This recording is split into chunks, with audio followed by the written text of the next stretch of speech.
Good morning, everyone. Thank you for taking the time to join our webinar this morning. So this webinar is meant to be a short introduction to San Diego's emission inventory program and go over some of the new updates to our emission inventory system portal for data year 2023. To introduce myself, I am Janya Lofgren, a senior engineer here at the San Diego Air Pollution Control District, and I lead the toxic and emissions inventory team. We also have Mohsen Nazemi on the phone, our Chief of Engineering.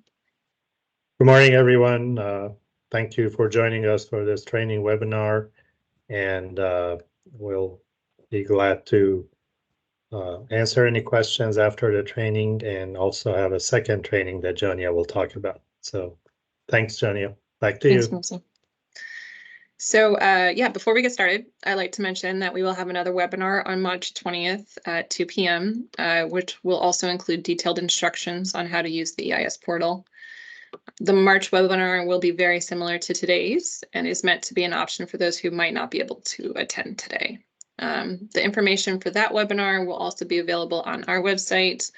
It's at the same location where you access the webinar for today.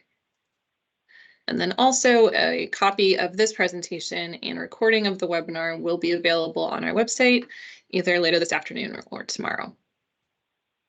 Okay, sounds good. Next slide, please.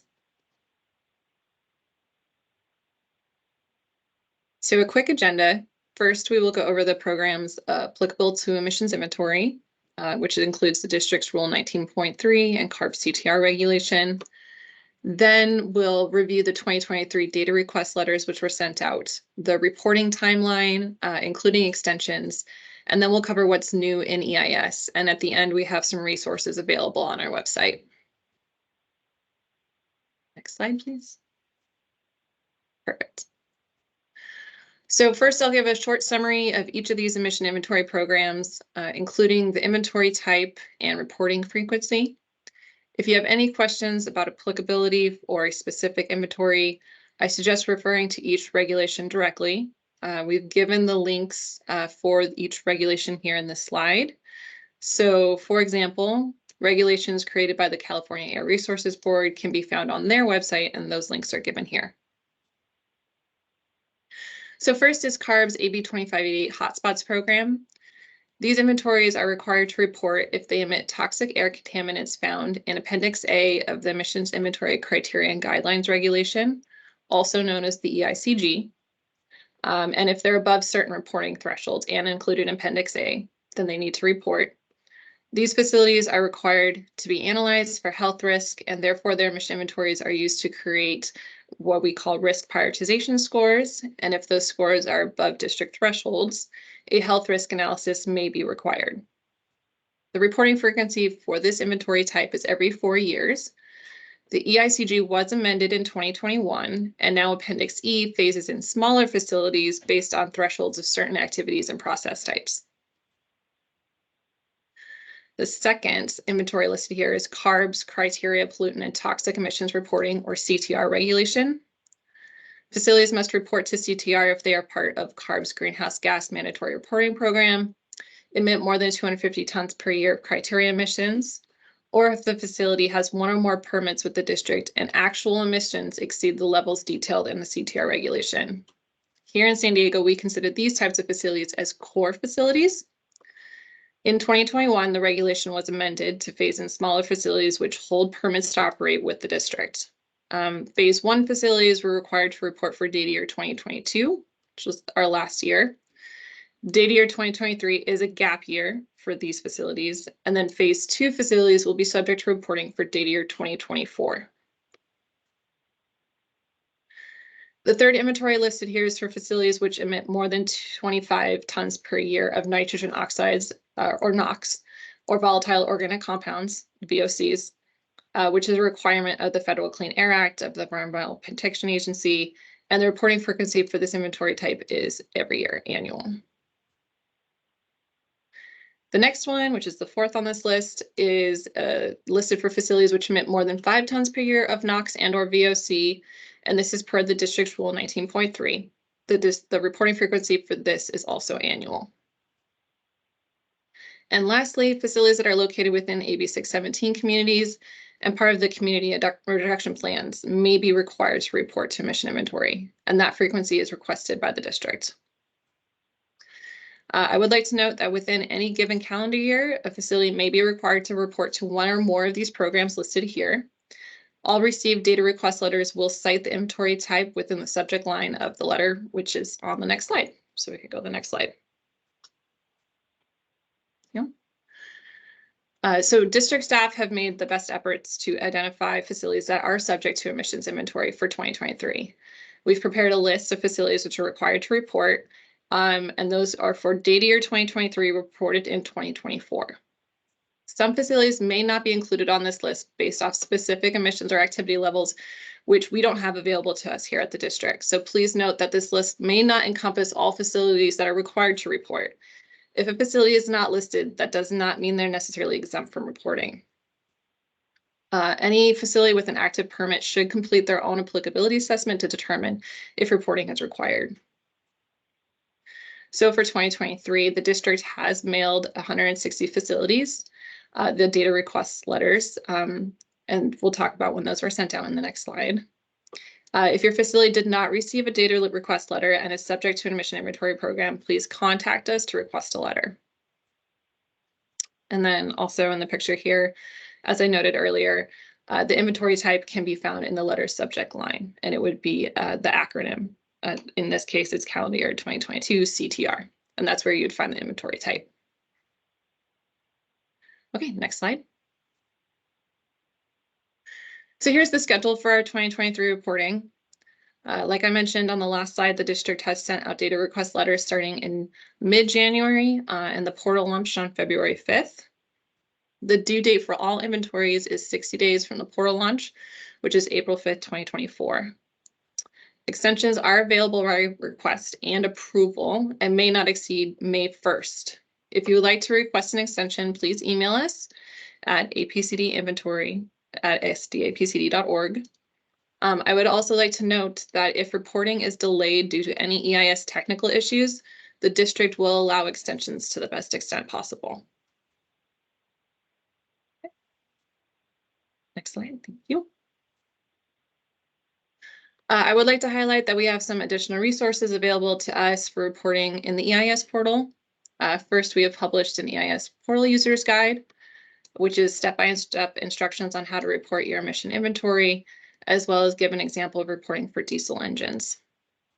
Second one, which is in the middle, we have a frequently asked questions to help with any questions associated with the use of EIS and reporting emissions inventory data. And then lastly, far to the right, we've published most of the calculation methods used to create the emission inventories, which is available on our emission calculation procedure website. All of these resources are currently available on our website to help users navigate the use of EIS and then submit those emission inventory reports. Next slide. So what's new for 2023? So I'll go over some of the changes in EIS. Of course, as Mohsen said, we'd be happy to answer any of your questions that you might have, and we'll answer those at the end of the presentation.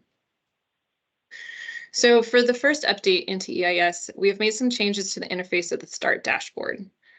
Data entry can now be found under a single module. Last year it was 2.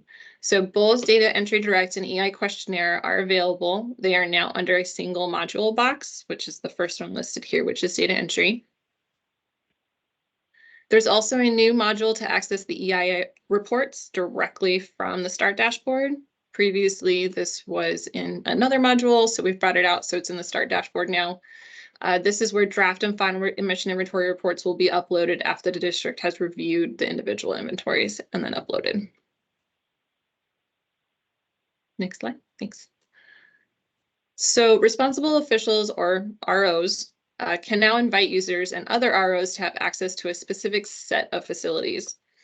This can be found at the bottom of the START dashboard for anyone who currently has RO status in a facility and in the portal. This is particularly useful for owners and operators who may have multiple facilities. This function now allows them to give access to entire sets of facilities, or what we refer to as EIFIDs, rather than assigning them one by one. If you have any questions on how to use that, please contact us. Next slide. An admissions preview is now available in the portal at the device level. The admissions preview can be found at the bottom of the page under the EI questionnaire module. This function is only meant to provide a preview and does not represent reviewed and/or approved admissions by the district.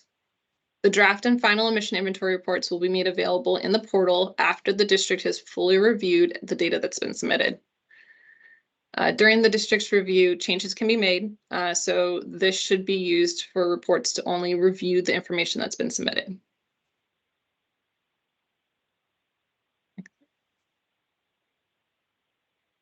So we've also made some updates to the Excel EIQ spreadsheets used to upload data into the portal. The spreadsheets now have the capability to add and remove new materials, as well as indicate if a material should have 0 emissions for the reporting year. Previously, this could only be done through direct entry and not in the Excel spreadsheets. All of the EIQ forms are available on the Start dashboard under the EIQ forms module. If you downloaded the spreadsheet shortly after the portal was opened and would like to use the new features, we suggest downloading a new set because the older version had a security issue with Excel, which made it difficult to use the new add function. To add a new material, you use the columns that are labeled placeholder, which we have a picture of here, and input the material name and information for the newly added material. Another update for 2023 is that pre-existing material names cannot be edited. This was done to prevent users from replacing existing materials with new materials while not updating important information such as calculation method. It is important to review all of the information in the portal after uploading these spreadsheets to confirm your materials have the correct calculation methods assigned and all the information has been imported correctly. I think we can move to the last slide. So for support related to EIS and Mission Inventory Program, please use the following resources. We have 2 help desk emails. For EIS technical support, which includes creating or modifying login information, designating an RO, or issues with uploading data, please contact EIS support at weblakes.com. For support with the district, which includes any questions you have related to permitted equipment or data submitted and calculations, please contact APCD inventory at sdapcd.org. We also have the link to the current trainings and previous trainings. That link's given here. There's another link for the calculation methods and reporting guidance can be found on our website. There have been some changes from last year. Most of those are communicated through our subscription service. So hopefully there's nothing that's new from last year that you're not already aware of. And then the last link is for EIS. This can be accessed through our website, as well as the link that is on the data request letter that you received. So that concludes our presentation for today. And if there's any questions, we'd be happy to answer those.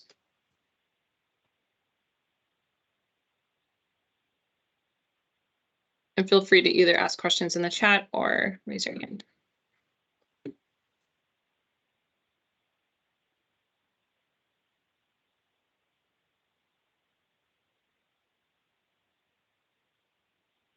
I believe we have a couple. We'll start with the top, which is Michael. Hey, thank you for taking my question. We haven't received any letters this year, and we did last year. So I'm just wondering if that's still in process. And we also went in and checked the portal, and it didn't look like it was ready for new data. Maybe I was doing something wrong, but if you could please enlighten me on those 2 things. Thank you. Sure. So for any facility that is unsure of their applicability for this data year, I suggest that you email APCD inventory at sdapc.org. We'll connect you with one of our duty engineers and they'll confirm your applicability for 23. I believe there's quite a few facilities that were required to report last year because of the new CTR amendments that are not required to report this year because of the gap year. But we can check that and confirm with you. If there's a reason to believe that you should be reporting that you might have information for that we do not, please share that. And then we can work with you on that. But it is a good indication that if you're not on our list and your portal website hasn't been set up for you for this year, that we have not deemed you applicability yet. Thank you. I think we have Neil Davenport. Good morning. Have you modified the toxic chemical lists or library to add or delete or rename any chemicals this year? Sure. So it is going to be very similar to what the chemical list was in the second half of reporting of last year. So we have roughly 1,200 pollutants that are in that list. There have been some changes. We've cleaned that list up. We had noticed that there were a couple pollutants that were listed multiple times. Sometimes they have had their acronyms. And so we've removed those and cleaned them up. But in terms of large changes, they are the same list that it was required for CTR last year. And then there will be additional changes next year as we add more pollutants to that list. But for 23, the changes have been pretty minor.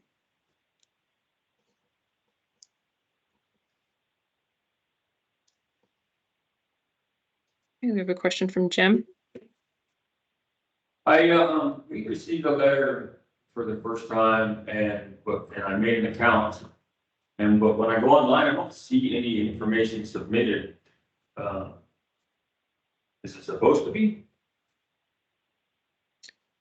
So the facility will submit the data that's required, either through direct entry into the portal or downloading the spreadsheets that I had mentioned earlier and then uploading those into the portal and then going through the process of submitting the report. If you'd like guidance on how to do that, we have the resources online, or you can contact our help desk at APCD Inventory and we can have someone look into your portal and we'll work through that with you.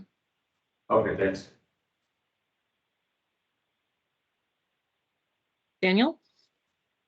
Hi, Janya. So with regards to the EIQ forms, can you add new chemicals under the materials speciation section and then appropriately upload them into EIS and we'll accept it this year?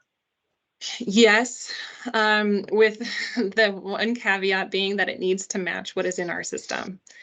And so the best way to do that is to locate the chemical list in EIS that is currently there. That to access that, there's a list on our website, or you can access it directly in EIS under a specific material. When you go to add a pollutant, all of those 1,200 will show up. It's important that that name and specifically lines up because it's Excel, so it needs to match. If it doesn't, though, you will get a notification when you run the QA/QC at the end of the report. When you are submitting the report, it will let you know that if you've added a pollutant that does not match one of those in our system, it will let you know and it will flag that. Okay, sounds good. Thank you.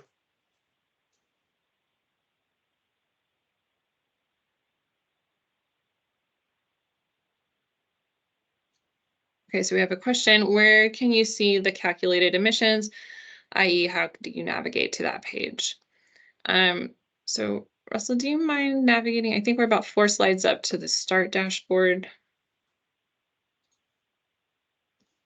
Also, if there's anything, actually, yeah, perfect.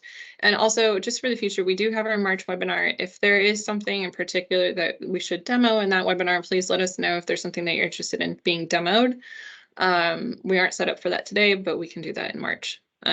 So to access the calculated emissions part of the preview, which is new for 2023, you will go to the first module here, which is Data Entry Direct, the one that is at the top left.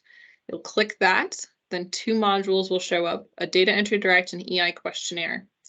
That EI Questionnaire module is where the device preview is. So if you choose the EI Questionnaire, choose whatever device it is that you would like to know the emissions for, scroll to the bottom of the page, that's where the emission preview is. And then I think we have the emission preview in slide 10. Yes, and it should look like this.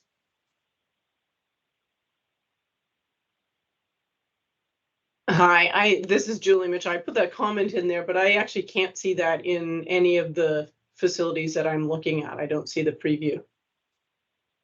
Sure. So if you can send us a note, we'll send it on to Lakes and see if there's a reason associated with maybe the access why you can't see it. But users should be able to see these calculated emissions. Another, and it's just for everyone else who might be looking to find these calculated emissions, it is important that you select the specific device in question. When you open EI Questionnaire, it won't choose anything for you. So if you scroll to the bottom of the page, it will be blank, and then choose the device. And if you follow those steps and you still don't see it, please let us know.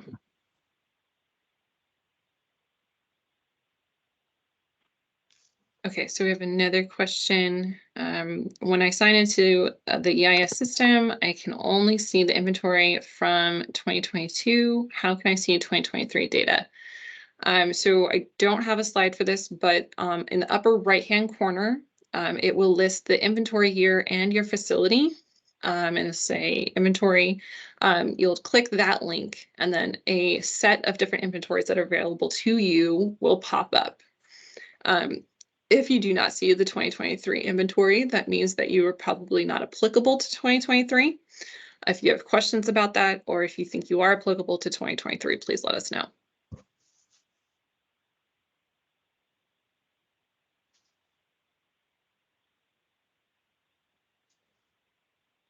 Okay, so if it is only available for 21 and 22, then like I said, it's probably not applicable to your facility for 23. I'm not sure if this is the same question, but Daniel, do you have a question? Yes, I have an additional question, Janya. Can you please also go over like adding new materials? I know you mentioned it in one of the slides. In looking at the EIQ forms already this year, you know, I don't see like a placeholder category. So do we just add additional columns and then select add and then like keep the material number sequential? So that's the security issue I had mentioned. So Russell, okay. if you scroll up one, I suggest downloading the most recent version. It should be on your portal this today. I'm not sure when you pulled those, but they have been updating because there was that security issue with Excel that wouldn't allow a user to add. And so this placeholder has been added to the spreadsheets. If you pulled the older forms and you don't intend to use the new add function, you can still use those older forms to upload, but if you would like to use it, please download the most recent forms, and they should have this placeholder that I've highlighted here, and that's where you'll choose to add the new material. Under the action, which is the fourth line down here in this picture with the ... then you'll choose add.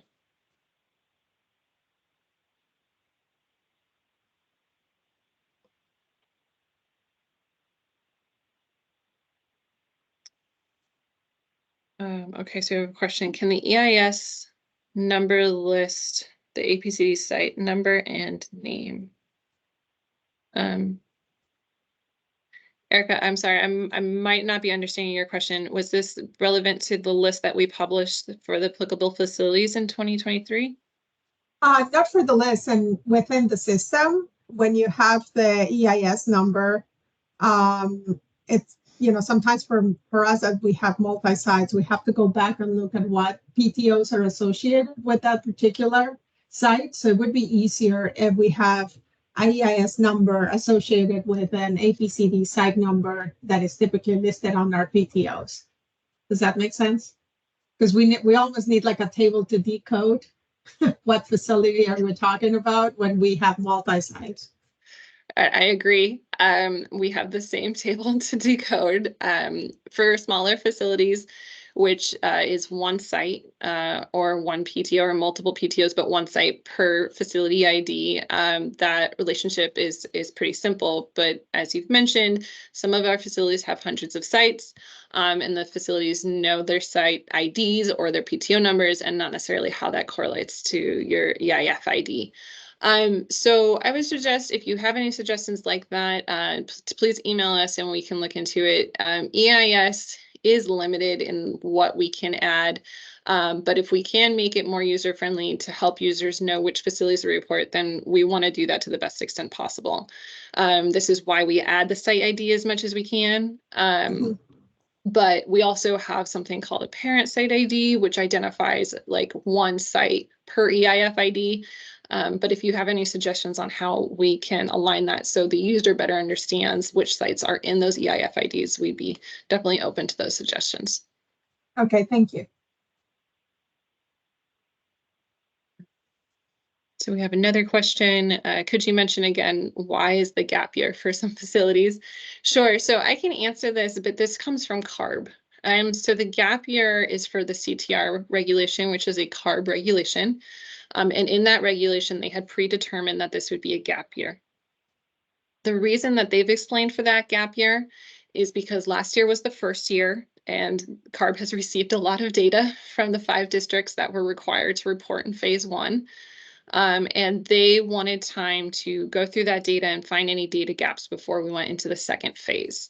And so that has been the justification for the gap year. But the regulation does state that the phase-in will start again next year. And then by 2026, all the facilities that have been phased in will be required to report annually.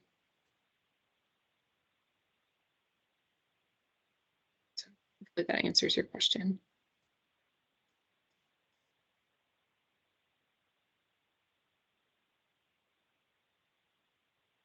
I think we have another question from Peyton. Hi, Janya. So I see with the new sheets, you can add a new material to a device. Can you also add a whole new device through the spreadsheets? That is currently not available in the spreadsheets. That is still, well, I don't want to say still, because I don't know if we will be able to add that function into the spreadsheets at a future point. So right now and for the foreseeable future, you'll need to add a new device manually in EIS. We don't find that users are adding devices a whole lot because a device is basically almost a one-to-one with a permit. So if you find that a permit is not in your system or in your portal, please let us know because as you might be aware, users cannot add permits. Only the district can do that. But if you find that maybe a device should be added, maybe under the unpermitted equipment, which is where we find most commonly users would like to add, you'll have to go into the data entry direct or EI questionnaire or data entry direct to do that in the portal itself, and you can't use the spreadsheets. Okay, thanks.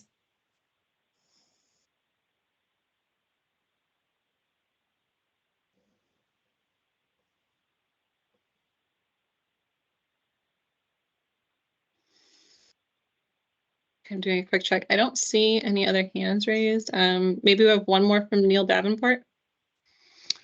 Just a follow-up question on the prioritization score that is part of the inventory process.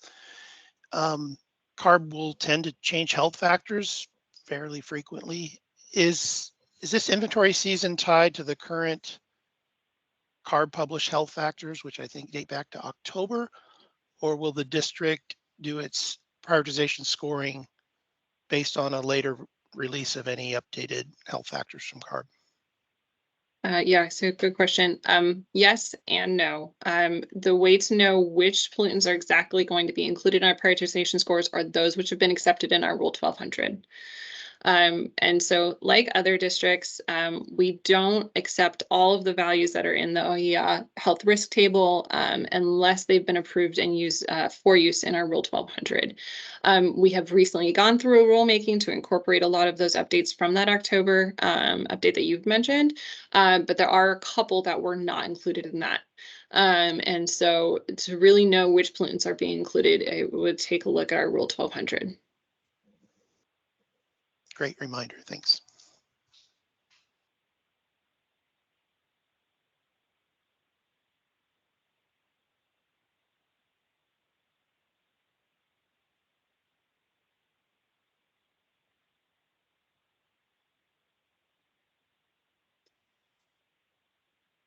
Taking another look, are there any other questions? Maybe one from Daniel?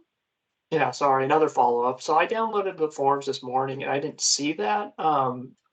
At least on one of the coding tabs, the whole thing about being able to add. Is there like a lag at all, or should we be seeing that this morning? There might be, as you can imagine, there are hundreds of forms that, but they should be there. So email us if you can, and we'll get you in contact with our with EIS, and they'll confirm and make sure that those are available to you as soon as possible. Sounds good. Thank you.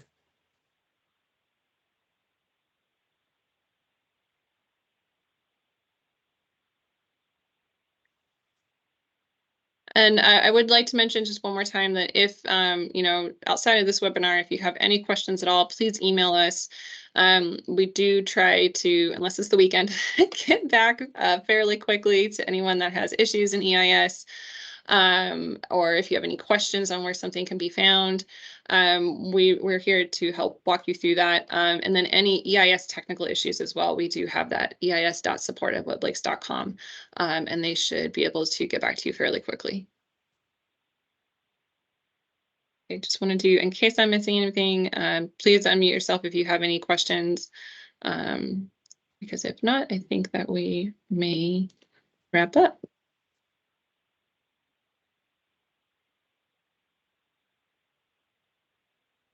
Okay, if not, thank you for taking the time to join today. Like I mentioned, there will be this presentation available on our website later today. If you have any questions or you need help with anything, please let us know. And thank you so much. Sounds good. Thank you. Thank you.